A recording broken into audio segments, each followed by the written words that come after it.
Okay, welcome back to the channel. I'm Steve, your host. In today's part two, we'll be painting Academy's Panzer IV-H. I base coated it with my airbrush desert yellow, and I did the rest of the painting with a brush by hand, and I did the ambush scheme, the dots, also with the brush. I think we've got some pretty good results out of it. It's a nice looking kit. It's a bit stark right now, but I think if we follow the process along, you'll see we get a pretty good result. Thanks for tuning in. I hope you enjoy the video. All right then, thank you.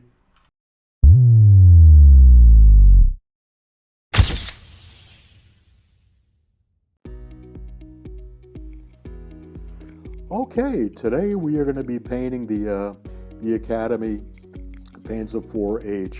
We've got the build done.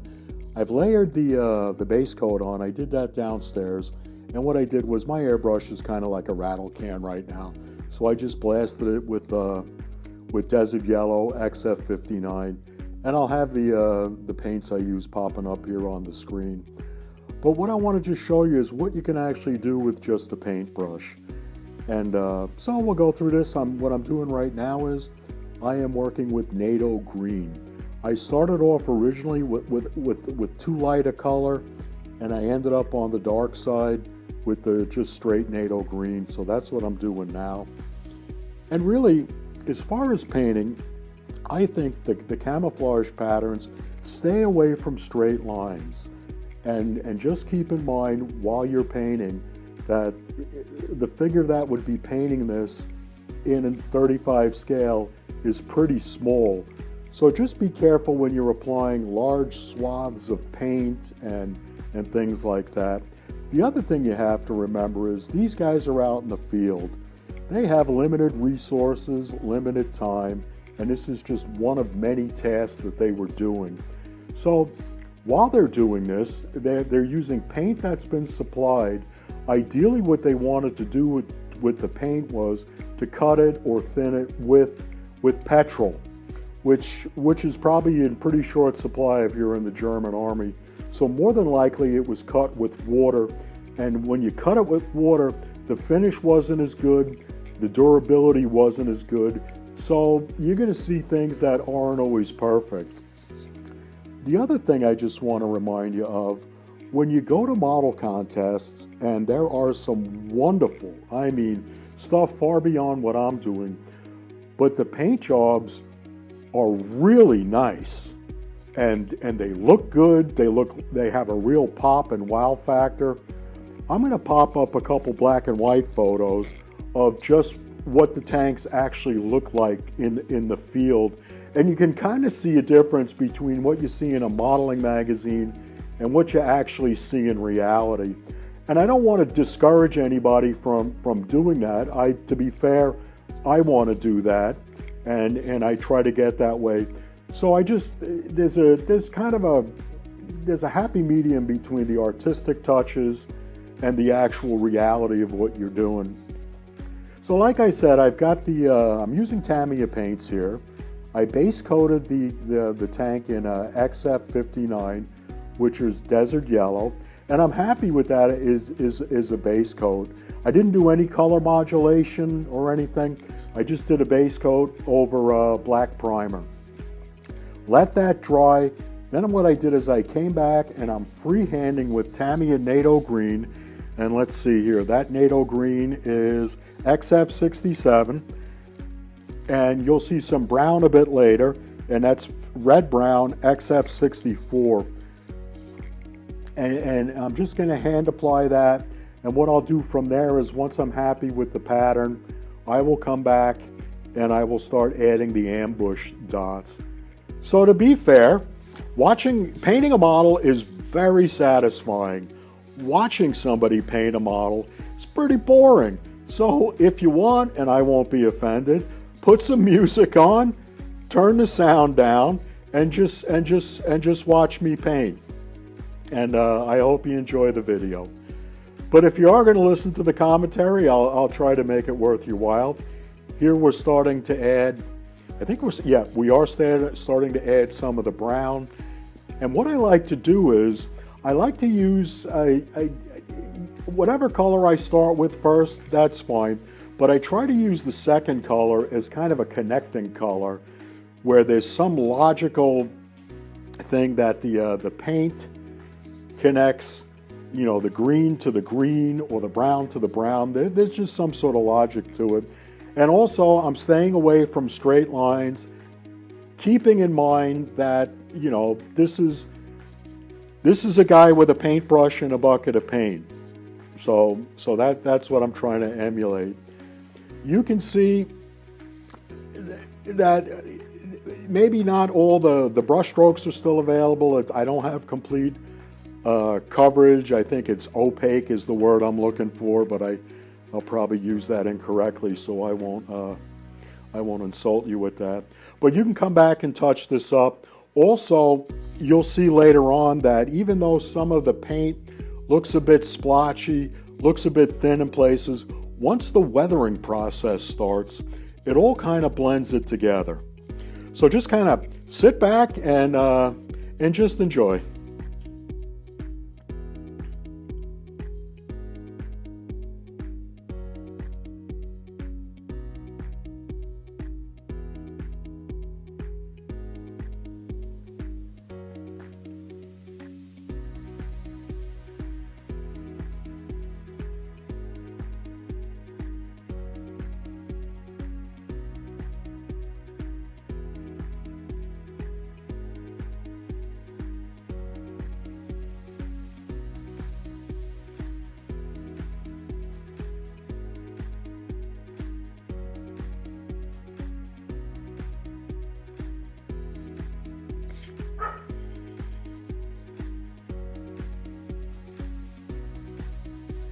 And you can hear in the background that the dogs are acting up. I live in rural France. I've got 4 dogs and 2 cats, and it's kind of hard to find a quiet place to do this. So you may hear some dogs barking in the background. I don't have any tractors roaring around. My neighbors are all farmers, and so there's just some odd noises in the background. A little bit about myself. I did 20 years in the Air Force, mostly as an aircraft weapons guy, and I did 4 years as a computer guy. I did civil service at Cheyenne Mountain, the big bunker in Colorado Springs, and about 2015, we decided. My wife is British. We decided we would come full time in France. We had a holiday home since 2011, and we've enjoyed our time over here. But now that I'm fully retired, I had owned a cafe and ran that for 8 years. Now I'm just really kind of building models full time and trying to avoid my wife's honey-do list, as you do if you're a retired guy. You know, you've seen that. I don't know if you've seen that Facebook meme. It says after 40, guys need to make the decision whether they're really gonna dive deep into World War II or they're gonna smoke meats.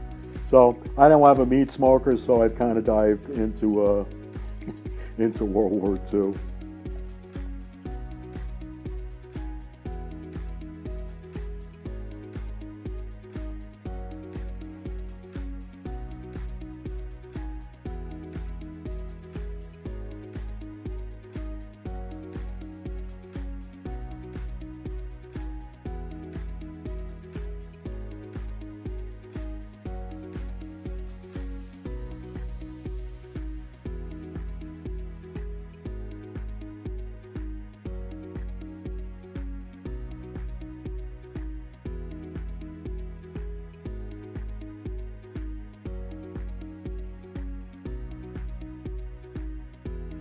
So as you can see now, we're working on the rear deck, and we're just getting the browns in.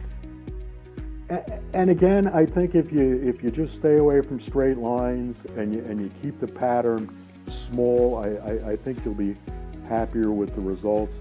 You know, in a perfect world, I would do this with an airbrush, and I would do it with masking putty. But at this point, I just don't have those resources available to me. Living here in rural France, I don't have the benefit of a hobby shop.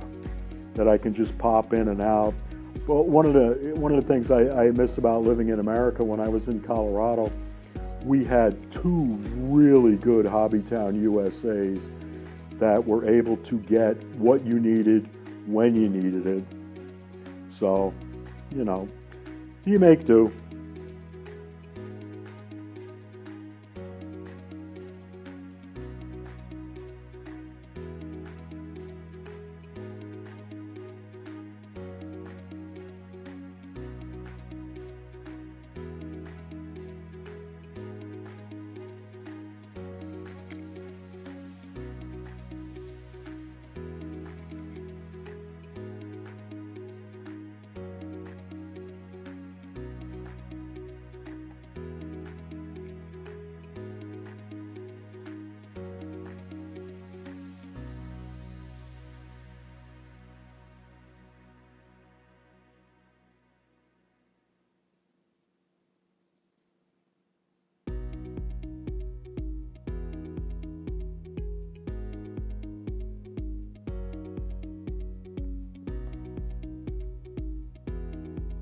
Now we're up here, we're doing some more work on the turret. You know, as far as a 50-year-old kit, 40 if you just count it as the Academy one, it's a pretty nice kit. One of the things that I really had to work with was the turret shirts, and it just didn't sit right the way, well, at least the way I built it. It didn't seem to sit right, so I had to really fiddle with the shirts, and at least on the because there's 5 pieces to it, at least on the cheek pieces, I'll call them, you know, on the front, I needed to toe them in a lot more than what at least I thought the kit build allowed you to do. So I had to kind of reset a few things. But overall, I thought it was an excellent kit. Molding wise, there was really not a lot of flash on it, no more than anything else I'm used to. So, you know, who's ever in care of the molds at Academy, they're doing a pretty good job, I think. But what's nice about that kit is you're able to, it's probably the cheapest Panzer IV on the market right now, and you know, and it builds up and it looks like a Panzer IV when you're done. So really, if you want to try new things, same thing with Tamiya's Stug 4.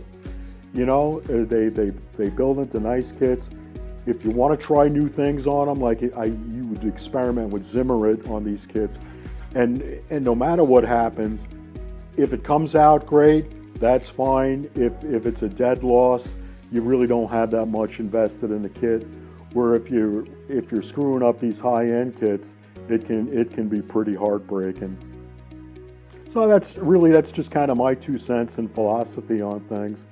And again, being a retired, I have limited resources, so I'm just building kind of on the cheaper end. I have a number of high-end kits in my stash, but once, you know, sometimes they're like at 1,000+ parts, and okay, it's fun, but you know, sometimes it's just nice to finish things.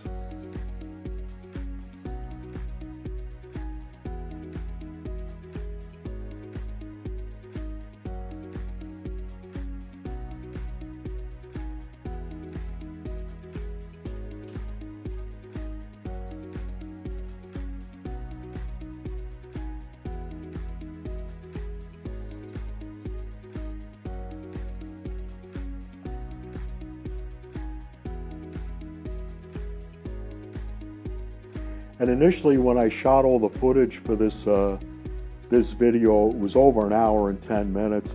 So what I tried to do was just cut it down to where you could see how I handled each part of the model, the different surfaces, the different areas of the model, whether it's the engine deck or the front or the turret.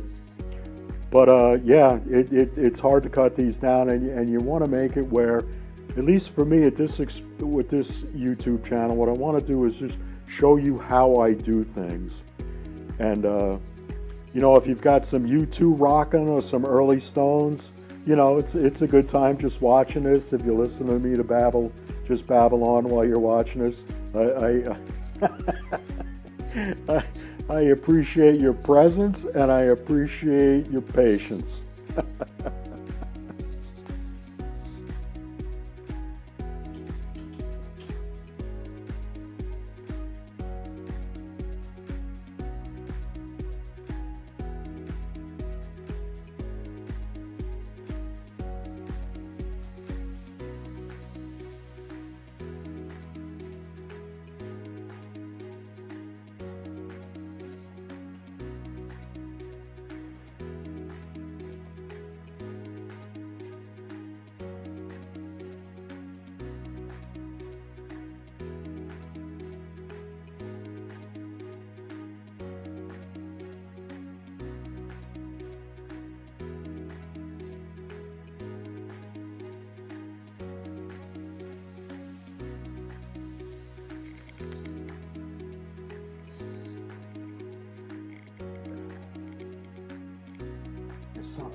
Yep. So we're moving along. It's sometimes you just have to remember when you've got these quiet moments that the video is always recording. So you just need to be careful about grunting and groaning.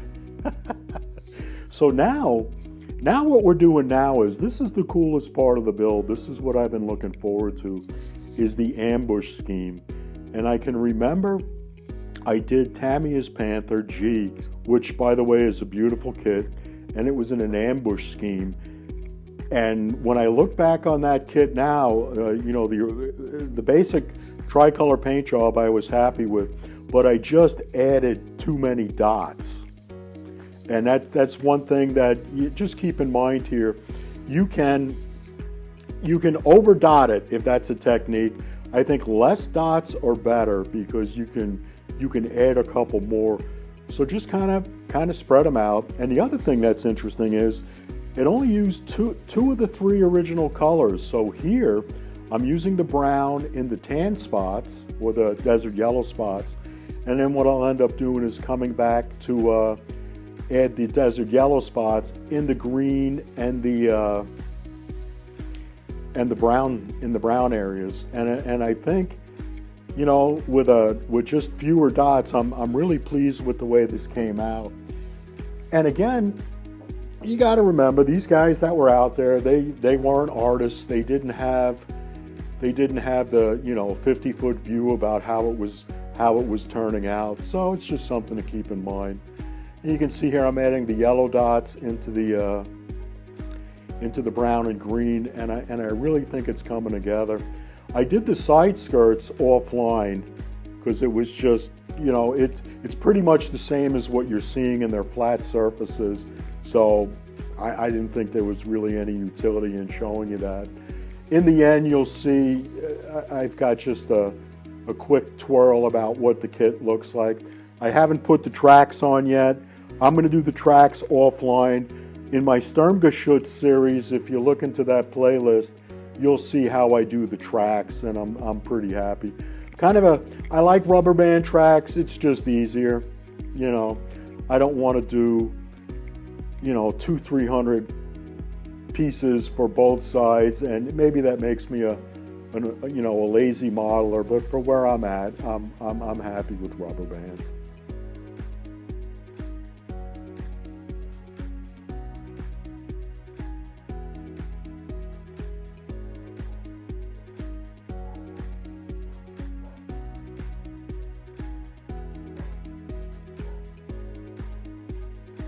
And I don't know if you can hear the dogs in the background. Obviously, they found something more interesting than my Panzer IV painting video, so hopefully they won't be too much of a distraction, or hopefully they're not getting up to mischief where I've got to go out and sort them out. We'll see what happens.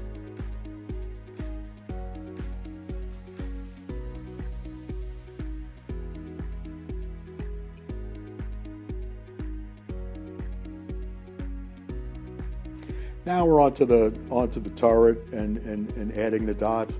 I had yellow on the brush from the hull, so I just started adding the yellow, and I'll come back with the brown dots. Didn't do anything on the sides of the turret. They were covered by the side skirts. The side skirts on the hull, usually they're on, sometimes they're missing, sometimes they're all there, sometimes they're not there, and it's just the rail. But generally the turret side skirts stayed. They didn't seem to get knocked off. So I haven't done anything on the side of the turret. And I think that's pretty accurate. I will certainly weather that.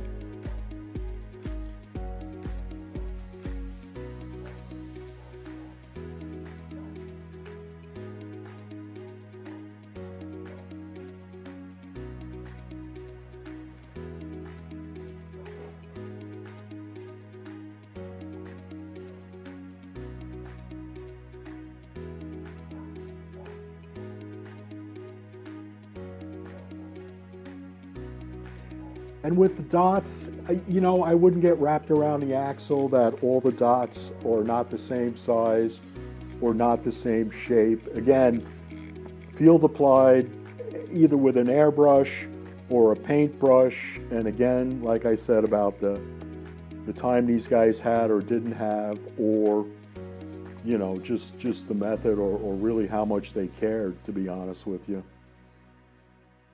So now we got the brown dots coming on, and you can see it's kind of taking shape. I got the idea out of an old magazine article for this scheme, so it's just kind of basically what I saw plus what I was able to do. So it's not an exact copy, but it gave me an idea.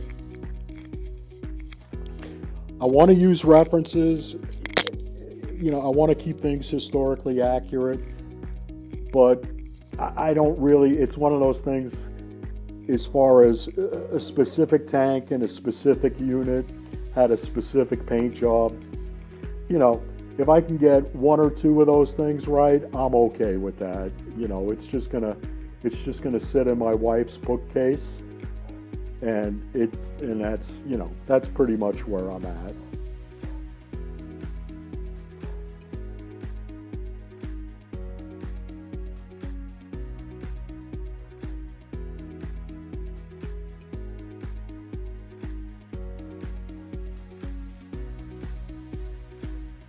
And to be fair, my wife's not really happy that it's going to sit in her bookcase, but for the time being, that's the best I can do. And I've got a number of tanks in the bookcase, and they had Christmas cards around them, they had Christmas decorations, Santa Claus was on them, so it's just kind of. At some point I'll find a place to put them, but like I said, being retired, my model tank production output is just kind of off the charts.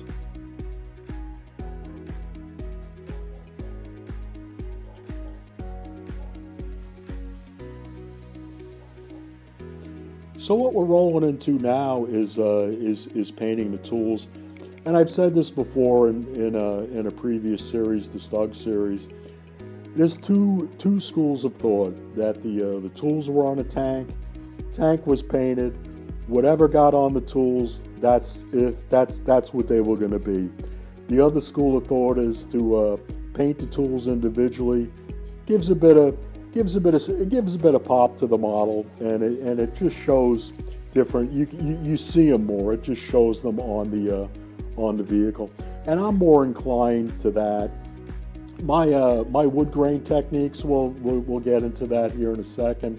What I start with either a light brown or a light yellow, and I think I've got some sort of Vallejo yellow ochre going on. And then what I do is I come back with a wash, a very dark brown wash, and clean them off. Do the same here. Honestly, I don't know if the gun cleaning set was an all steel or wooden handles. Just over the years, I've made these rods out of wood. I don't know if that's correct. At one point, hey, if you're in the comments, just let me know. If you can give me a reference, I will I will certainly go back to that. But right now, for some reason, I just always do them in wood. And there's some sort of cover on the brush itself. I'll paint that some sort of khaki or some sort of, olive or, military type cover, field brown or something like that.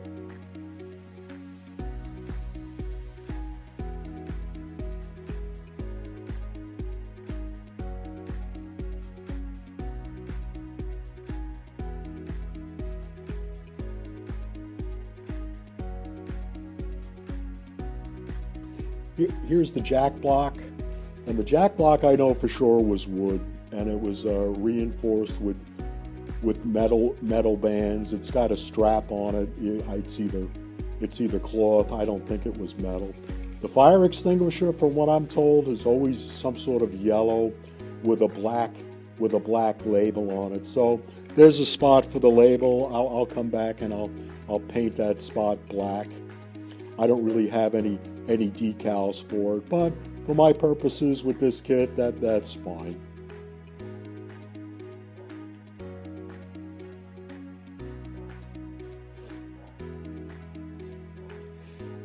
And going back here, normally what I do, try to avoid straight black and straight white. Always with black, always mix it with something to lighten it, because pure white and pure black, I don't really think exist in nature. If you put it on the tank, it just looks too dark.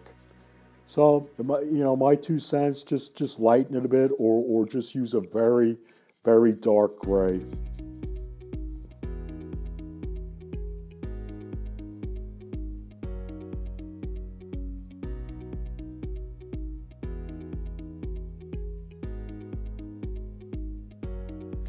So we're gonna continue on painting. What I do here now, I've seen a lot of people rust mufflers, and I've come up a way with I'm pretty happy with.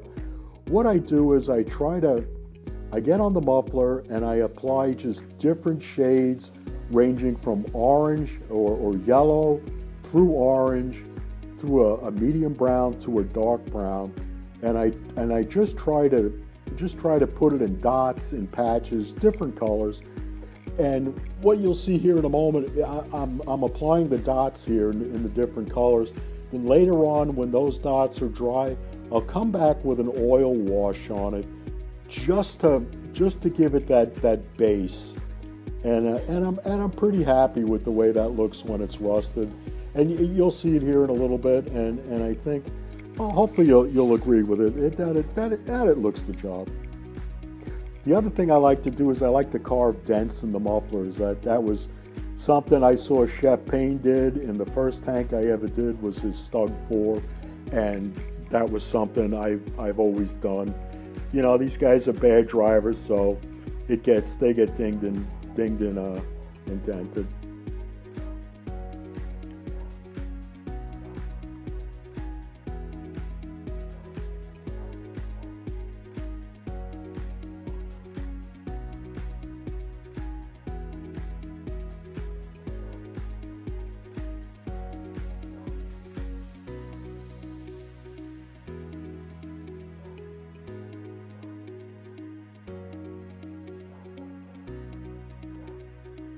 And the dogs have certainly found something of interest. Hopefully that won't be too overwhelming on the final cut.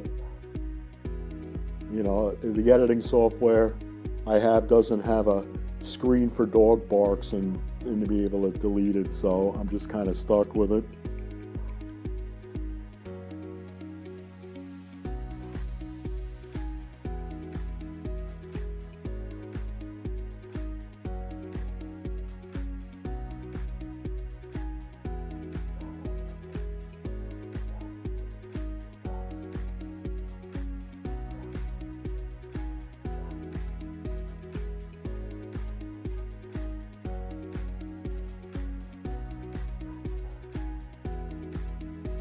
So at the moment, you can see the muffler kind of looks like a polka dot affair, and I promise you it'll look better, because right now it just kind of looks strange.